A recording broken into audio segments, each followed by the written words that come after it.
بسم اللہ الرحمن الرحیم۔ سامعین اکرام، آج کی اس ویڈیو میں آپ کی خدمت میں شیطان لعین کے حوالے سے، ابلیس خبیث کے حوالے سے کہ ابلیس کیا تھا اور کیا ہو گیا ہے، چونکہ آگے آنے والے دن وہ حج کے ایام آ رہے ہیں، ذی الحجہ کا چاند نظر آ رہا ہے، اور اسی طریقے سے حجاج کرام جن کو اللہ پاک نے اس سال توفیق بخشی ہے تو وہ شیطان لعین کو کنکریاں ماریں گے اور اپنی حج کے جو رکن ہیں وہ پورے کریں گے۔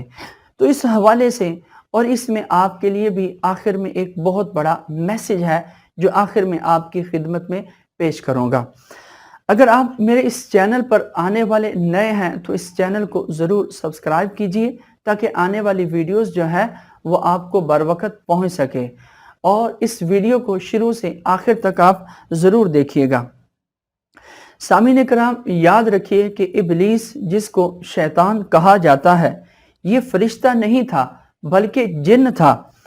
جو آگ سے پیدا ہوا تھا، لیکن یہ فرشتوں کے ساتھ جو ہے وہ ملا جلا رہتا تھا اور دربار خداوندی میں بہت مقرب اور بڑے بڑے بلند درجات اور مراتب سے سرفراز تھا۔ حضرت کعب احبار رضی اللہ عنہ کا بیان ہے کہ ابلیس جو ہے وہ 40,000 برس تک جنت کا خزانچی رہا اور 80,000 سال تک ملائکہ کرام کا ساتھی رہا اور 20,000 سال تک ملائکہ کو واعظ و نصیحت سناتا رہا اور 30,000 سال تک مقربین کا سردار رہا اور 1,000 سال تک روحانیین کی سرداری کے منصب پر رہا، 14,000 سال تک عرش کا طواف کرتا رہا، اور پہلے آسمان میں اس کا نام عابد اور دوسرے آسمان میں زاہد، تیسرے آسمان میں عارف اور چوتھے آسمان میں ولی اور پانچویں آسمان میں تقی اور چھٹے آسمان میں خازن اور ساتویں آسمان میں عزازیل تھا، اور لوح محفوظ میں اس کا نام ابلیس لکھا ہوا تھا، اور یہ اپنے انجام سے غافل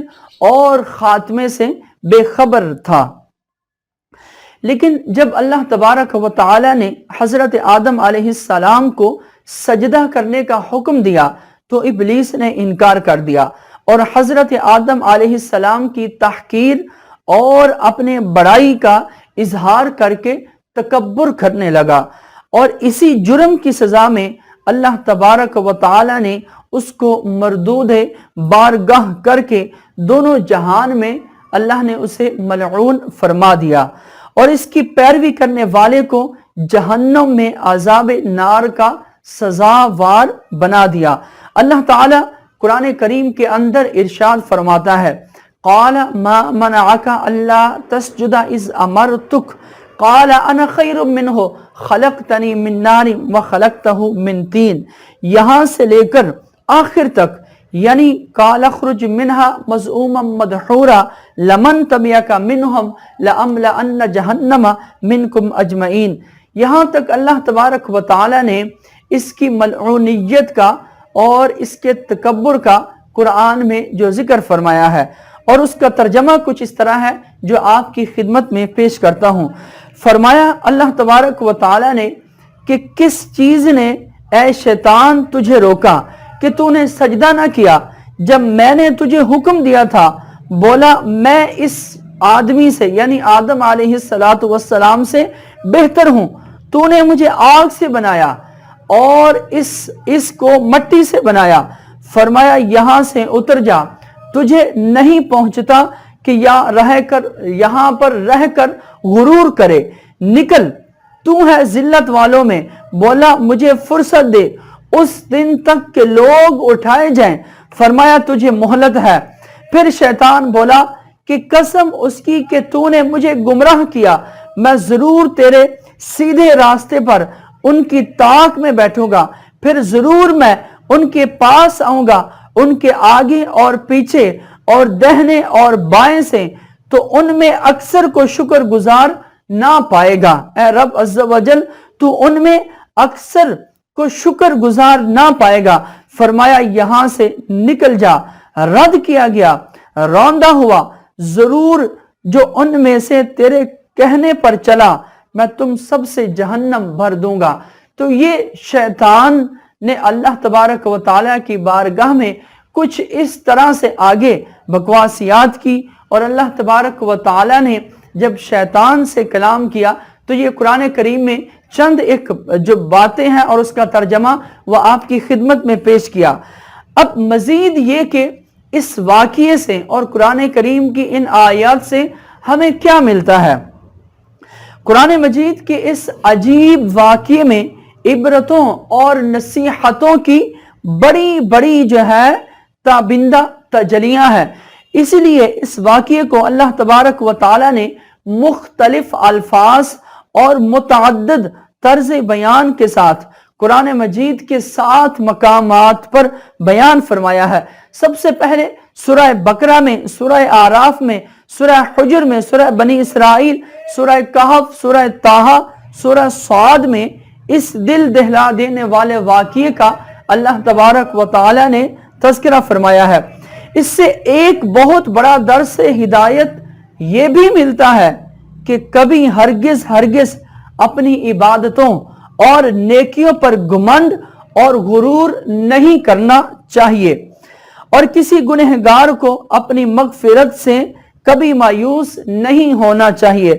क्योंकि अंजाम क्या होगा और खात्मा कैसा होगा आम बंदों को इसकी कोई खबर नहीं है, और निजात और फलाह का दारो मदार दर हकीकत खात्मा बिल खैर पर ही है।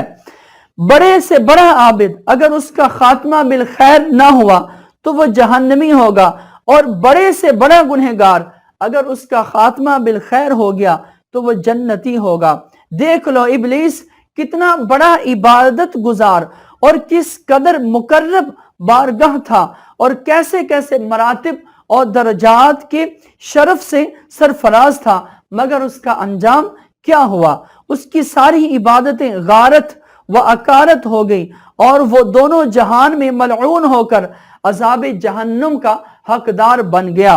क्योंकि उसको अपनी इबादतों और बुलंदी दर्जात पर गुरूर और तकब्बुर था, और इसी वजह से उसका अंजाम जो है वो बुरा हुआ। हदीस शरीफ में है कि एक बंदा अहले जहन्नुम के आमाल करता रहता है हालांकि वो जन्नती होता है, और एक बंदा अहले जन्नत के अमल करता रहता है हालांकि वो जहन्नमी होता है। इन्नमल आमालु बिल खवातीम, यानी अमल का एतबार खात्मों पर है। अगर खातिमा अच्छा हुआ तो इंसान का दारो मदार भी अच्छा है, अगर जो खात्मा है वो अच्छा ना हुआ, खात्मा बिल खैर ना हुआ, खात्मा बिल खैर ना हुआ, खात्मा जो है वो बुरा हुआ, तो उसका जो ठिकाना है वो भी बुरा हुआ। तो ये इबलीस क्या था और क्या हो गया, इसमें हम सब के लिए एक मैसेज है, एक पैगाम है कि इंसान को कभी भी अपनी इबादतों और अपनी नेकियों पर फख्र नहीं करना चाहिए, कि क्या पता कि नेकियां अल्लाह तबारक व तआला की बुलंद बारगाह में वो कबूल हुई है कि नहीं हुई। तो क्या पता, इंसान को हर वक्त अल्लाह तबारक व तआला की रहमत से, अल्लाह तबारक व तआला की रहमत से उम्मीद रखनी चाहिए और रहमतों का कुर्ब ढूंढना चाहिए, क्योंकि हमारी नेकियों, हम अपनी नेकियों के बलबोते जन्नत में नहीं जाएंगे, बल्कि अल्लाह तबारक व तआला की रहमत के सदके, रहमत के वसीले से और अल्लाह के नबी अलैहिस्सलातु वस्सलाम के कुर्ब के जरिए से हो सकता है कि हमारा खात्मा अच्छा हो और जन्नत में दाखिला हो। अल्लाह ताला हम सबको इबलीस जैसे काम से बचने की तौफीक अता फरमाए। आमीन बिजाहिन नबील अमीन सल्लल्लाहु ताला अलैहि व आलिहि वसल्लम।